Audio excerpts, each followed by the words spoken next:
you know, when real estate agent's listing the house, they may not even know what the accurate square footage is because unless they took the measurements, they're probably just going off of the tax rolls. Right.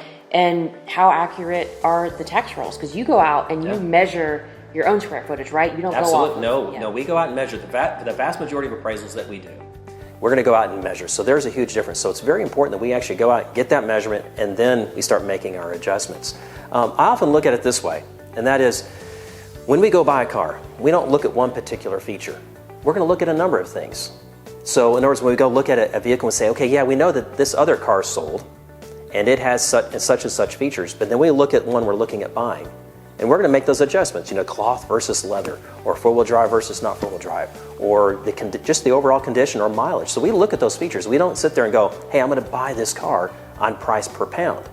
Right. Because that's just bad math. Yeah. But see, that's actually what's happening when we talk about price per square foot, and we attribute that, and that's how we come up with our sales price. Because what I often find is really the opposite is true when it comes to actually the market value of a house. What I often find are some of the lower prices per square foot actually indicate a higher value than the higher prices per square foot. So it can actually be bad math. And again, back to the land thing, sometimes land can be anywhere between 40 to 80% of the sales price, but yet we're actually tying all the value into one feature called square footage. And so it's just really bad math. And the fact that there's not a single lending institution in the US that allows us to go off price per square foot. It's not that appraisers are trying to be arrogant and say, yeah, we know the right way to come up with market value. It's just that the people who are saying we're going to loan money, they won't loan money on price per square foot. Right. Right.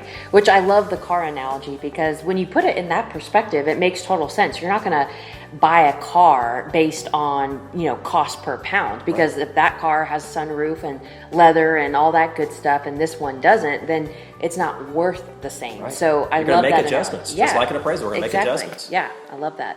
Good job.